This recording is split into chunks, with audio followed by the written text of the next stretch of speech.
आज हम बात करेंगे फंडामेंटल एनालिसिस की किस कंपनी की, डेल्टा कॉर्पोरेट लिमिटेड कंपनी की। तो देखिए जी, इसकी जो पीडीएफ है वो मैंने डाउनलोड कर लिया अपने फ़ोन में और मैं उसमें से इंपॉर्टेंट आपको बताऊंगा। सिर्फ 5 मिनट के अंदर सब कुछ खत्म कर दूंगा, ठीक है। तो वीडियो को शुरू करेंगे, बिना टाइम वेस्ट किए। नए हैं तो सब्सक्राइब कर दीजिए, बाकी आपकी मर्जी में फ़ोन की तरफ देख के बात करूँगा, एडजस्ट कर लेना। तो देखिए, इसकी फाइनेंशियली जो स्ट्रेंथ है वो स्ट्रॉन्ग है, वैल्यूशन जो है अफोर्डेबल है, ठीक है। और टेक्निकली जो है वो बियरिश, यानी कि इसके चार्ट पर नेगेटिव में काफ़ी अच्छे पैटर्न्स बने होंगे। मैंने चार्ट की एनालिसिस नहीं की, टेक्निकल एनालिसिस नहीं की, मैं आपको अभी बता रहा हूँ। मैंने खाली फंडामेंटल एनालिसिस की है। तो आगे बात करेंगे भाई मार्केट कैप की। तो फंडामेंटल एनालिसिस से काफ़ी बहुत कुछ पता चलता है, ठीक है। तो फंडामेंटल एनालिसिस की बात करूँ तो मार्केट कैप की बात करूँ 3150 करोड़ का मार्केट कैप है इसका, ठीक है। पी रेशियो की बात करूँ 14 का, यानी कि वैल्यूशन के हिसाब से इसका जो प्राइस है वो सही चल रहा है।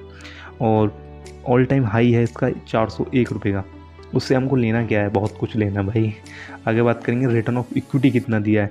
तो 11.77% रिटर्न ऑफ इक्विटी दिया है, यानी नॉर्मल है, ज़्यादा अच्छा भी नहीं है, ज़्यादा खास है नहीं, लेकिन नॉर्मल है, मीडियम है। और अगर 15% से ऊपर होता तो अच्छा मानता मैं इसको, लेकिन ठीक है। मतलब आगे बात करेंगे इसके शेयर होल्डिंग्स, यानी कि प्रमोटर्स के पास कितनी शेयर होल्डिंग्स है और हम जैसे लोगों के पास, एफ के पास, डी के पास कितनी है। तो प्रमोटर्स के पास है 33.26%, यानी कि ठीक है, ज़्यादा इसमें भी खास बात है नहीं। और एफ के पास है 1.56%, इसमें भी कुछ ज़्यादा खास बात है नहीं। लेकिन अभी नेगेटिव पॉइंट सुनो आगे। म्यूचुअल फंड्स के पास खाली 12.17% है। अभी भी मन नहीं भरा ना, आगे सुनो। 52.99% पब्लिक के पास है, यानी कि हम जैसे लोगों के पास है। तो क्या है ये, इसमें ना प्रमोटर्स का इतना पैसा डूबेगा, ना म्यूचुअल फंड्स का डूबेगा, ना एफ का डूबेगा। तो भाई डूबेगा किसका, हम जैसे लोगों का। तो सोच समझ कर ही इसमें इन्वेस्टमेंट करना, और अपने फाइनेंशियल एडवाइजर से भी सलाह ले सकते हैं। मैं सिर्फ एनालिसिस कर रहा हूँ, जो नंबर हैं वही बता रहा हूँ, ठीक है। अपनी तरफ से बना के नहीं बता रहा, आगे सुनो।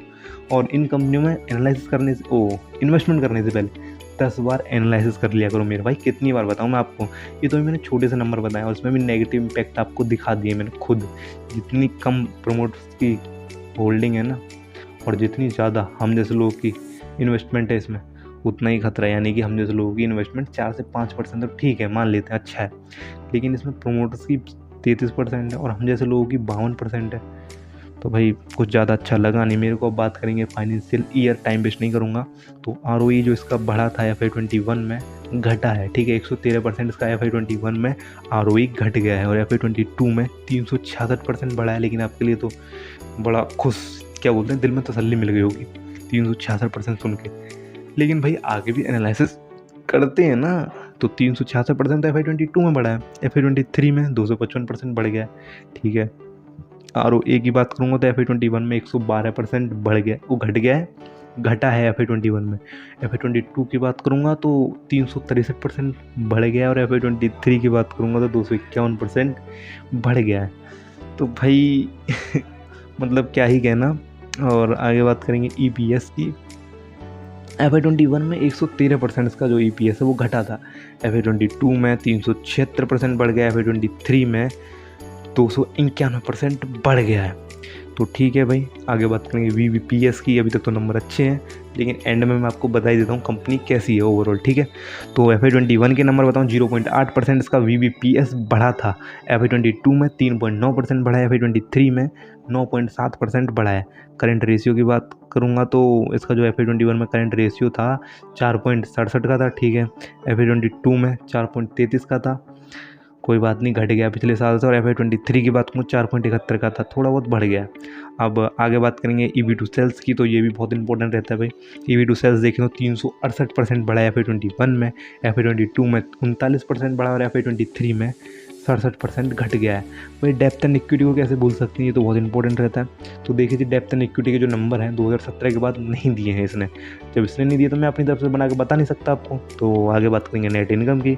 तो FY21 में जो इसके पास नेट इनकम बढ़ी थी, बढ़ी नहीं है, घट गई है। FY21 में इसकी जो नेट इनकम घटी है 111% घटी है, FY22 में 378% बढ़ी है, और FY23 में 290% इसकी जो नेट इनकम है वो बढ़ गई है। और अब एसेट्स एंड लायबिलिटीज, यानी कि बैलेंस शीट्स चेक कर लेते हैं। तो बैलेंस शीट्स की बात ऐसी है, FY21 में इसके पास एसेट्स से 2106 करोड़ के, और लायबिलिटीज़ थी 219 करोड़ की। तो ठीक है, काफ़ी अच्छा डिफरेंस है। FY22 की बात करूँ 2290 करोड़ के एसेट से और लाइबिलिटीज़ थी 270 करोड़ के। ठीक है जी, डिफरेंस है काफ़ी अच्छा। FY23 की बात करूँ तो 2550 करोड़ के एसेट थे और लाइबिलिटीज़ थी 325 करोड़ की। तो मतलब डिफरेंस है, अच्छी हैं लाइबिलिटीज़ और एसेट्स। तो आगे बात करेंगे कैश फ्लो। तो अगर मैं सब एक चीज़ बताऊंगा, मतलब सब कुछ बताऊंगा तो टाइम लगेगा। इससे अच्छा खाली एक ही बार में बता देता हूँ नेट कैश फ्लो कितना बड़ा है, क्योंकि आपको और नंबर से लेना देना है नहीं, और आपको बताऊंगा तो आपको समझ में भी नहीं आने का। डायरेक्ट बता देता हूँ, इसका जो नेट कैश फ्लो है वो 28 करोड़ का बढ़ गया है। और ओवरऑल कंपनी के नंबर मैं आपको बता देता हूँ कैसे हैं। मैं इसको 10 में से 6 नंबर दूंगा, ज़्यादा तो दे नहीं सकता, जो अच्छी ज़्यादा कुछ कह नहीं रहा मैं, ठीक है, मैं कोई रिकमेंड नहीं कर रहा, लेकिन 10 में से इसको 6 नंबर ज़रूर दूंगा। और आप अपने फाइनेंशियल एडवाइजर से सलाह ले सकते हैं, बाकी आपकी मर्जी है। नए थे सब्सक्राइब कर दीजिए, और आपसे कहना ही क्या है।